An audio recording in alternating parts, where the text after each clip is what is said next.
Unit 1, 1.1, Where the Mind is Without Fear, taken from Class 10, Subject English, Book Kumarbharti. Warming up. First, pair up with your partner and match the terms with their given meanings. Answer. First, humanism. E. A rationalistic outlook towards humans rather than a divine or supernatural one. Second, patriotism. We connect it to C. Quality of being patriotic, vigorous support for one's country. Third, internationalism. We connect it to D. State or process of being international. Fourth, liberalism. We connect it to B.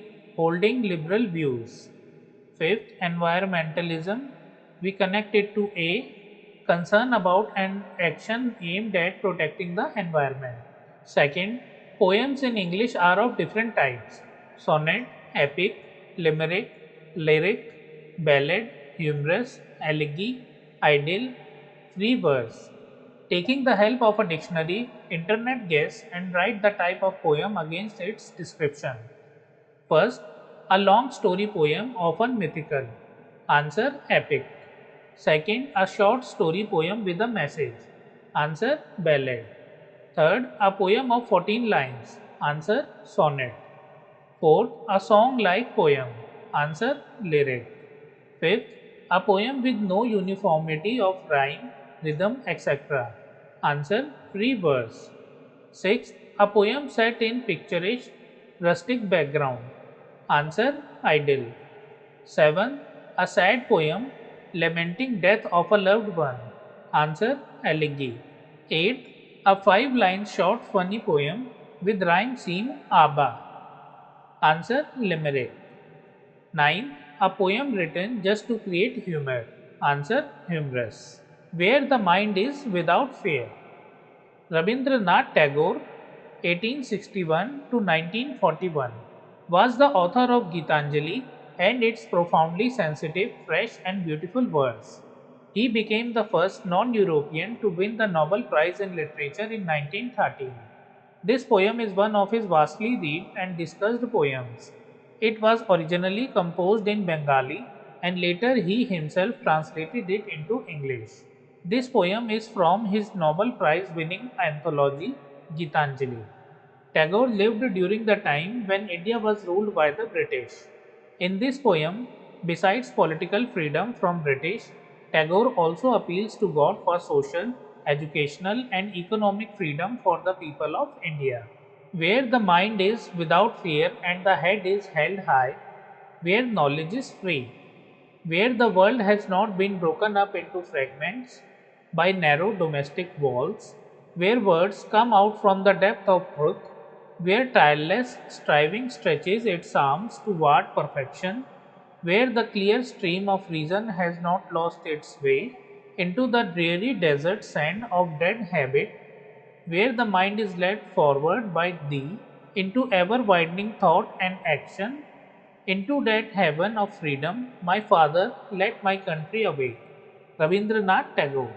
Word meanings: narrow domestic walls, meaning division on the basis of religion, caste, class, and color in societies and between countries of the world.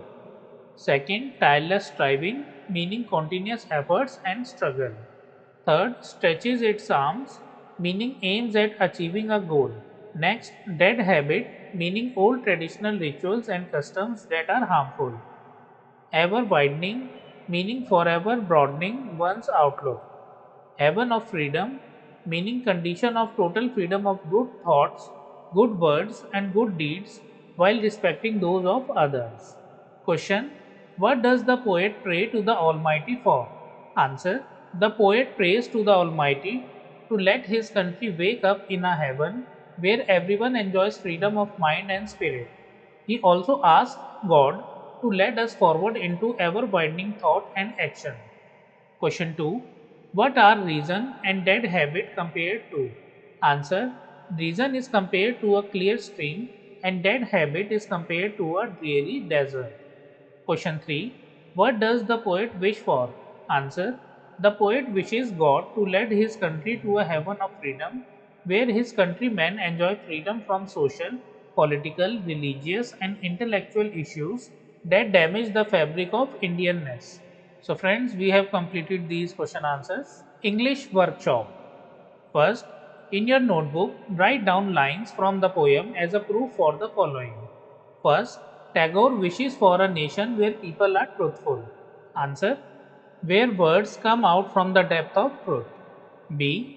The poet would like everyone to work hard to reach their goal and in the long run to reach perfection.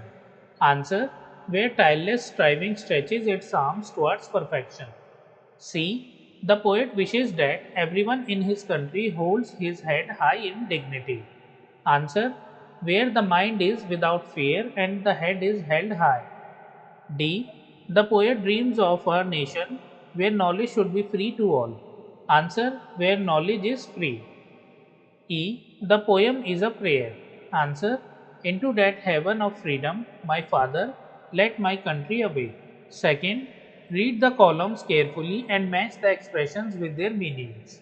Answer: the head is held high, we connect it to C, a person with self respect and proud of possessing it. Second, narrow domestic walls, we connect it to D, narrow mindedness.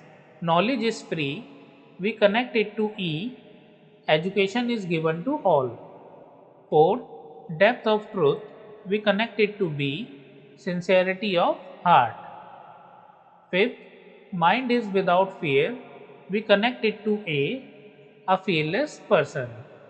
Sixth, stretches its arms, we connect it to H, aim at perfection. 7. Clear stream of reason, we connect it to G, that is clear thinking. 8.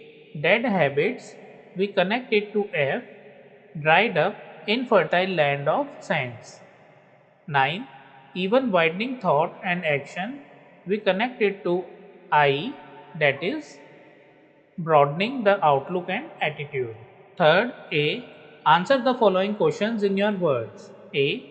How is the world broken into fragments? Answer: the world is broken into fragments by narrow domestic walls, such as discrimination on the basis of caste, creed, gender, color, religion, and language. B. Explain what the tireless striving should be for. Answer: tireless striving refers to the relentlessness and tireless hard work that the poet expects his countrymen to put into achieve perfection. C. Where words come out from the depth of truth, explain in your own words. Answer: words that come from the depth of truth are words that are sincere and true. People should be truthful and forthright. Truthfulness should be the dominant quality in people so that they speak words that come right from their hearts. D. Who is thee in the poem? What does the poet appeal to thee to do? Answer: God is referred to as thee in the poem. The poet wants God to lead his country to a place where religious, social, political, and intellectual freedom is experienced in the truest sense, so that people can get back their lost dignity and help the country progress. E. What qualities does the poet wish to inculcate in his countrymen? Answer: the poet wants to inculcate truthfulness, fearlessness, self confidence, industriousness, rationality, and logical thinking in his countrymen. B. Write in your notebook your own response and justify where needed. A. Is the poem a prayer for India alone? Answer: the poem is a prayer for India alone, but it is also relevant for countries all over the world. B. What should the words we speak reflect? Answer: the words we speak should reflect our sincerity and truthfulness. C. What should people keep on widening? How can it be done?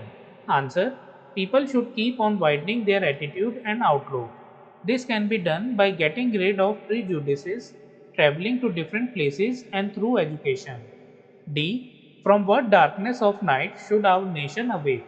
Answer: our nation should awake from the darkness of prejudices, division of society, old traditional rituals and customs that are harmful, discrimination in imparting knowledge, insincerity, untruthfulness, fear and lack of self-respect. E. What attributes of Rabindranath Tagore does the poem or prayer reflect? Answer. The poem reflects Rabindranath Tagore's patriotism and love for his countrymen, his clear thinking, his broad outlook, his scientific attitude, and his emphasis on hard work. F. What effect does the repetition of the word where at the beginning of each line? Answer. The repetition of the word where at the beginning of each line denotes the increasing intensity of hope and trust the poet puts in his vision. Fourth, read the poem carefully and complete the table after the discussion in pair. One is done for you. Concepts in the poem: present situation, expected ideal situation. First, mind. Mind is full of fear, fearless mind. Second, head. Present situation, head is bowed low. Expected ideal situation, head is held high. Third, knowledge. Present situation, knowledge is limited to a few chosen ones. Expected ideal situation, knowledge is free and available for all. Fourth, words. Present situation, shallow and superficial words. Expected ideal situation, truthful and sincere words. Fifth, habit. Present situation, old harmful traditions and customs are practiced. Expected ideal situation, people think logically and use reason. Sixth, thought and action. Present situation, narrow outlook. Expected ideal situation, people are progressive and broad minded. Fifth, A. Complete the following sentences using your own interpretation. A. When the mind is without fear and head unbored, we enjoy mental freedom. B. When knowledge is free, every citizen enjoys the right to read and write. C. We can prevent social injustice when we pull down discriminatory walls of caste, class, religion, etc. D. Constant effort and strife leads to perfection. E. Logical thinking and reasoning can put a stop to superstitions. F. Tagore appeals to God to make his country a heaven of freedom. B. Fill in the blanks. A. Students should keep themselves aloof from dogmatism. B. When educated, everyone will be literate. C. It is a social duty of every student of the modern world to uproot discrimination from societies. D. Students must develop scientific outlook and attitudes. E. In the world of psychophancy, students must reason. 6. Find out the examples of metaphor from the poem. Answer. Where the clear stream of reason has not lost its way. Second, into the dreary desert sand of dead habit. Third, into that heaven of freedom. Question 7. Almost every line of the poem begins with the word where, and it expects an idealistic country and countrymen. Now work in a group of 6 students and compose your poem regarding ideal school. Begin your lines with the word where. Answer. Ideal school, where knowledge dances on joyful feet and curiosity's flame is never discreet, where teachers inspire with wisdom's might and students' dreams take wondrous flight, where kindness flows like a gentle stream, embracing differences, creating a gleam, where laughter echoes through every hall and friendships grow strong, never to fall, where passion's fire ignites the soul and creativity's canvas find its role. In this ideal school, dreams take flight, where learning shines with radiant light. 8th, read the poem. Write an appreciation of the poem in about 12 to 15 sentences with the help of the following points. Use a paragraph format. Points: title, poet, rhyme scene, favorite line, theme, central idea, figures of speech, special features, type of poem, language, tone, implied meaning, etc. Why I like, dislike the poem. Answer. The poem Where the Mind is Without Fear by globally famous poet, painter, and playwright Rabindranath Tagore is an extract from Gitanjali. The poem is written in a very natural, prosaic style and is thus devoid of any rhyme scheme. The poem centers around the idea of the poet's ardent desire to see his country free from all that obstructs and hinders its progress, thus enabling it to have a better and brighter future. Tagore has used apostrophe, metaphor, alliteration, synecdoche, and personification to express his thoughts. The entire poem is a prayer, a direct address to God. Hence, apostrophe is an predominant figure of speech. The poem is a prayer poem written in a patriotic and inspirational tone that echoes patriotism throughout. The poem transcends from gloomy in the beginning to hopeful in the last two sentences. The use of into in the last two sentences not only ushers in hope but also lends a sense of clarity, underlining the theme of the poem. The implied meaning that the poet wishes to convey is that only when people experience freedom of mind and spirit can a country progress. Through the beautiful use of imagery such as clear stream of reason and dreary sand of dead habit, the poet presents his vision for a brighter tomorrow for India while indirectly acknowledging the reality of the present. The concluding line of the poem, "Into that heaven of freedom, my father, let my country awake," appeals to me the most as it summarizes the poem in a prayer like manner. I like the poem because its message is timeless and has universal appeal. Even though the poem was written for India in the pre independence era, we can still relate to it today.